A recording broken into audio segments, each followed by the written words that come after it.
حضرات ایک ضروری اعلان سنو، نبی والی نسبت قبر میں لے کے چلے جاؤ۔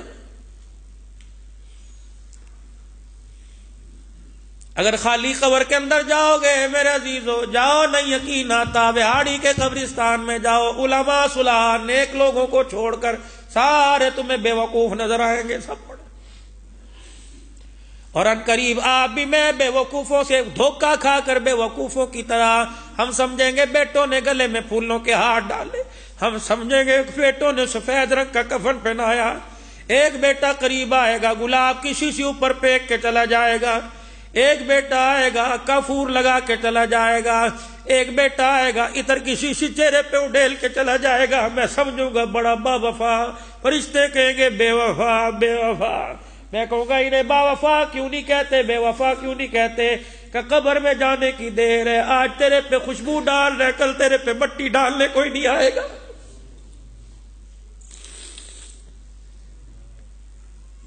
جاؤ جاؤ جاؤ شہر خموشہ میں جا کے دیکھو کتنے کتنے بڑے بے وقوف لیٹے ہوئے ہیں، مولانا یہ وکیل ہے، مولانا یہ بیرسٹر ہے، مولانا یہ علاقے کا ناظم۔ میں نے کہا ٹھیک ہے اللہ انہیں اور عزتیں دے، لیکن مرتے وقت بڑا بے وقوفی کا والا کام کر کے گئے۔ کہ کیا کر کے گئے؟ میں نے کہا ہر قبر پہ قطبہ لگا ہوا ہے، کسی پہ قل یا ایھا الکافرون، کسی پہ آیت الکرسی، کسی پہ کلمہ طیبہ۔ جو چیز انہوں نے قبر کے اوپر لگائی، یہ چیز تو انہیں سینے میں قبر کے اندر لے کے جانی چاہیے تھی۔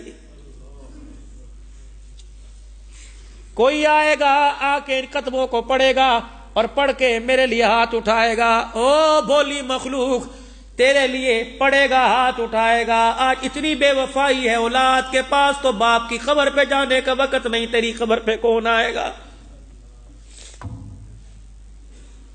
بہاڑی کے غیور مسلمانوں ایک اعلان اور سنو، حضرات ایک ضروری اعلان سنو، تمہاری مارکیٹ، تمہارے بازار میں سے، تمہارے جنازے، تمہارے سامنے سے کوئی ایسا جنازہ گزر کے جائے جس میں 7-8 آدمی جا رہے ہوں، خدا کے واسطے اپنی دکان کو چھوڑ کے ان جنازوں کو کندھا دے کے قبرستان پہنچا دینا، اور جس جنازے کے پیچھے لوگوں کی اکثریت نہ ہو، سمجھ جایا کرو اس مرنے والے کا بعد میں کوئی وارث نہیں بچا ہے۔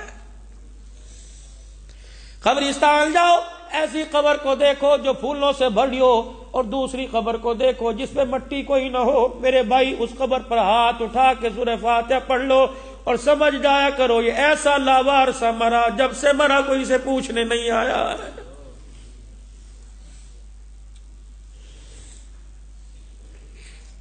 میں ایک مرتبہ قبرستان کے پاس سے گزرا، رات 3 بجے کے قریب میرے عزیزو، راولپنڈی کے اندر 7 چکری علاقہ میرا بیان ہوا، بڑے بڑے نامور نعت خان، بڑے بڑے خطبہ حضرات خطابت نعت پڑھ کے چلے گئے۔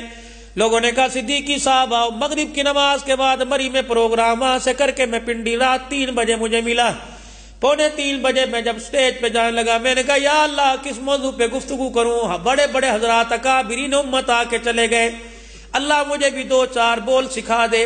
جب میں قبرستان کے پاس سے گزرا، اللہ نے میرے دل میں بات ڈالی، میں نے ممبر پر بیٹھ کے خطبہ پڑھا، اور میں نے کہا او لوگو، میں مردوں کی بستی سے زندوں کی بستی میں آیا، راستے میں مجھے شہر خموشہ والے ملے، بڑے بڑے رئیس، بڑے بڑے لینڈ لارڈ ملے، وہ لوگ ملے جو گرمی کے موسم میں دھوپ میں نکلا نہیں کرتے تھے، آج وہ لوگ ملے۔ جب میں آنے لگا تو قبر والوں نے مجھے آواز دے کے کہا عبدالحنان ہمارا پیغام ہمارے رشتہ داروں کو دے آ، ہمارے بچے بھی آئے ہوں گے، ہمارے ماں باپ بھی آئے ہوں گے، ہمارے بہن بھائی بھی آئے ہوں گے، جا جا کے ہمارے بچوں کو پیغام دے دے۔ اتنی بے وفائی، رات کو 10-10 مرتبہ بچے ماں سے پوچھا کرتے تھے ابا آیا کہ نہیں، ابا آیا کہ نہیں، 2 سال ہو گئے تمہارا ماں باپ چلا گیا، کسی بچے نے ماں سے نہیں پوچھا ابا آیا ہے کہ نہیں، اور چلو باپ نہیں آیا تم تو ملنے کے لیے آ جاتے۔ مولوی صاحب آج گلے شکوے نہ کرنا، اللہ تجھے ممبر رسول پہ بیٹھنے کی توفیق دے گا، کچھ سنانے کی توفیق دے گا، عوام سننے کے لیے آئی ہے، انہیں جاؤ جا کے کہہ دینا تمہارے ابا کے پاس سے ہو کے آیا، تمہاری اماں تمہارے استاد کے پاس سے ہو کے آیا، تمہارے شاگردوں کے پاس سے ہو کے آیا، تمہارے مرید تمہارے پیروں کے پاس سے ہو کے آیا، سب نے ایک پیغام دیا دیا کہ ہمارے وارثوں سے جا کے کہہ دینا قبر کے اندر خالی ہاتھ نہ آنا، کچھ لے کے آنا۔ میں نے کہا بتاؤ تم تو بڑے رئیس تھے کہ ہمارا پیسہ کام نہ آیا۔ میں نے کہا تمہارے پاس منسٹروں کی سیٹ تھی کہ لگے ہمارے ووٹ کام نہ آئے۔ میں نے کہا تمہارے پاس تو بڑے مال تھے کہ لگے وہ کام نہ آیا۔ میں نے کہا اولاد تھی کہ وہ کام نہ آئی۔ میں نے کہا بتاؤ تو صحیح ممبر پر جا کے کیا بات کروں اور لوگوں کو کیا کہوں کہ قبر میں کون سی چیز کام آتی ہے؟ کہ جا کے کہہ دینا جس طرح تم غفلت کی زندگی گزار رہے ہو ہم بھی ویسی غفلت کی زندگی گزار کے آئے ہیں۔ قبر کے اندر آ کے پتہ لگا، ہم نے سمجھا مال کام آئے گا، ہم نے سمجھا اولاد کام آئے گی، ہم نے سمجھا بیوی کام آئے گے۔ اللہ اکبر! جب قبر میں آ کے لیٹے فرشتے نے غصے سے چہرے سے کفن کھینچا، اس وقت پتہ لگا قبر میں ڈالر کام نہیں آتا، قبر کے اندر تو محمد کا طریقہ کام آتا۔ جاؤ ان طریقوں والے پھولوں کی ٹوکری قبر کے اندر لے کے جانا، ورنہ میرے عزیزوں رات گزارنا مشکل ہو جائے گا۔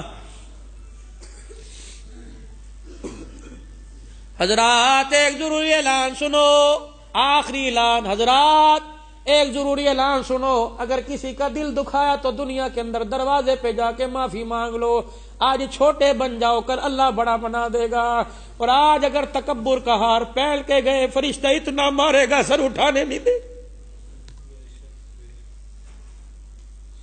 حضرات ایک ضروری اعلان سنو، جب کلمہ پڑھنے والا جہنم میں تو نہیں جائے گا، لیکن جب اللہ غصے میں آ کے جہنم کی طرف چلائے گا، تمہیں پتہ ہے ماں دیکھ کے منہ موڑ لے گی، بیوی دیکھ کے آنچل میں منہ چھپا لے گی، کہے گی میرا نہیں میرا نہیں۔ جو باپ دربار نہ چھوڑے مزار نہ چھوڑے جھولی پھیلا کے کہتا تھا اللہ ایک پتر دے دے اللہ ایک، وہ باپ بھی تمہاری طرف دیکھ کر تھوکنا بھی گوارا نہیں کرے گا۔ اللہ اکبر! جب تلے تنہا آگ کی زنجیریں پہل کے جہنم کی طرف جائیں گے۔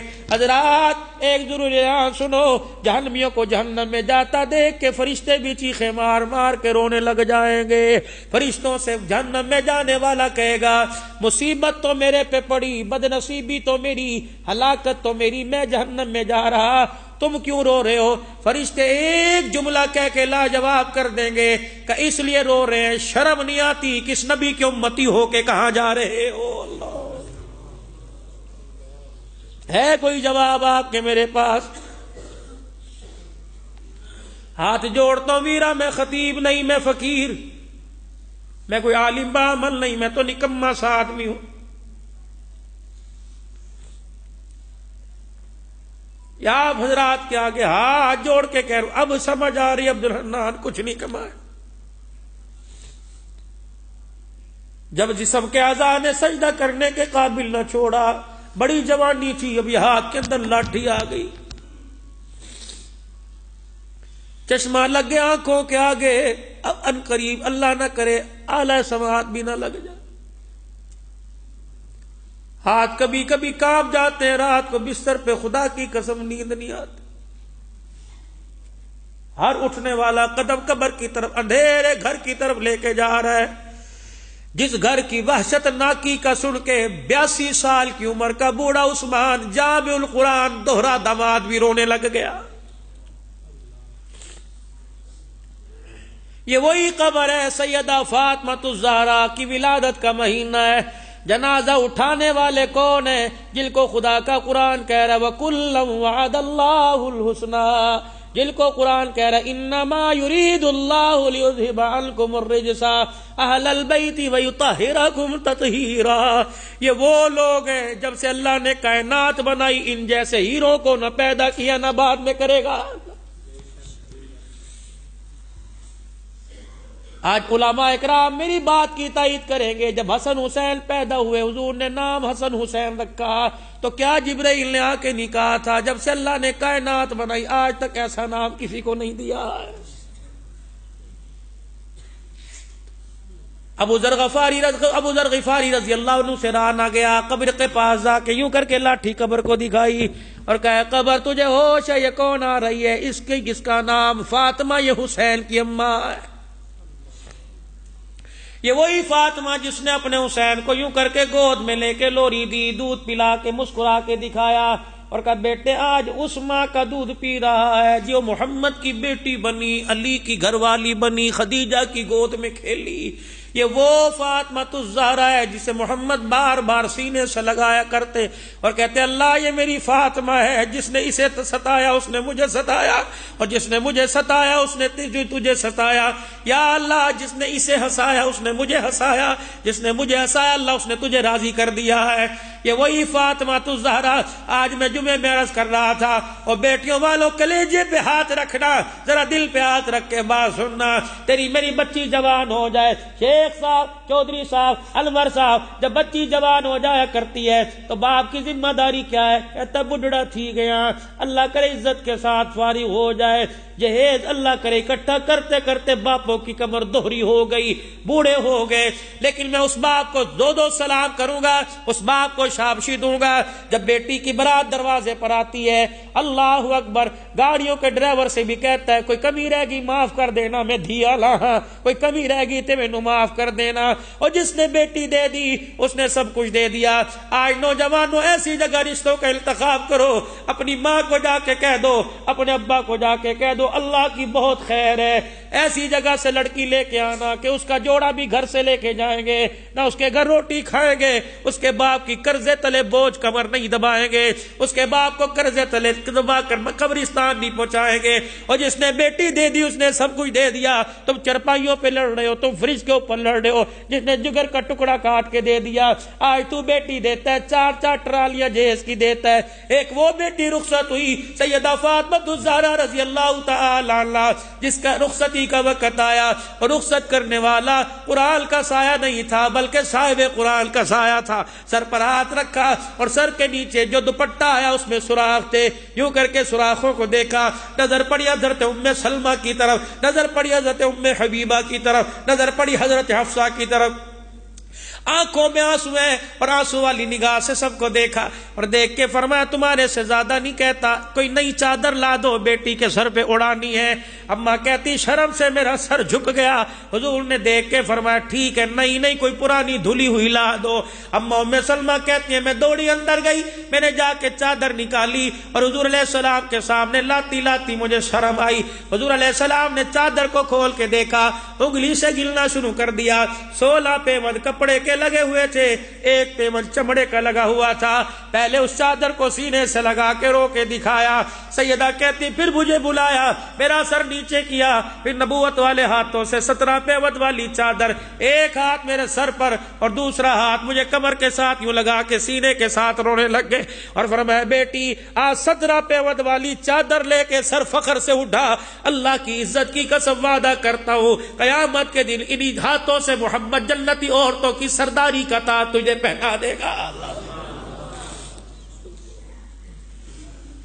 یہ وہی فاطمہ الزہرا رضی اللہ تعالی عنہ، آخری وقت تھا، حضرت علی کا ہاتھ پکڑا ہوا اور ایک ہاتھ سے اپنے کرتے کا دامن پکڑا ہوا، اور کہنے لگی علی ابا سے شکایت تو نہیں کرے گا؟ علی 2 جملے میری جھولی میں ڈال دے۔ حضرت علی کہنے لگے فاطمہ کیا؟ کہ 2 جملے جھولی میں ڈال دے۔ ابا کے سامنے سینہ تال کے کھڑی ہوں گی، سر اونچا کر کے کھڑی ہوں گی۔ حضرت علی کہنے لگے کیا؟ کہ اتنا تو بتا دے تو میرے سے راضی ہے کہ نہیں؟ حضرت علی کہتے میری چیخ نکل گئی کہ دوسرا اس جھولی کے اندر ڈال دے، جا کے باپ کو دکھاؤں گی، دیکھو ابا علی کی سند لے کے آئی ہوں، میں نے ساری زندگی علی سے کپڑے کا سوال نہیں کیا، ساری زندگی میں نے روٹی کا سوال نہیں کیا۔ علی صحیح ہے نا؟ علی حضرت علی کا سر جھکا، آنسو سیدہ کے دامن میں گرے، اماں نے دامن سمیٹا، کئی آنسو جا کے دکھاؤں گی، مصلی پر خدا کو راضی کر کے آئی، گھر کے اندر علی المرتضیٰ کو راضی کر کے آ گئی ہو۔ اتنی مقدروں کی مالک عورت جب سیدہ فاطمہ الزہرا چلی قبرستان کی طرف ڈولی، یہ وہ فاطمہ جس کی گود میں حسین نے دودھ پیا، حضرت حسین کو دودھ پیتا دیکھ کے مسکرائی، سر پہ ہاتھ بھی پھیرا ہوگا، ماتھا بھی چوما ہوگا، لبوں کے ساتھ لب لگا کے بوسے بھی لیے ہوں گے، اور یوں کہا ہوگا اے حسین رضی اللہ تعالی آج میں تجھے گود میں دودھ پلا رہی ہوں، اس گود کے اندر دودھ کی قیمت کیا ادا کرے گا؟ حضرت حسین نے بھی دودھ پیتے مسکرا کے کہا ہوگا اماں تو نے مجھے گود میں قرآن سنایا، میں کل کربلا کے میدان میں نیزے کی نوک پہ چڑھ کے تجھے خدا کا قرآن سناؤں گا۔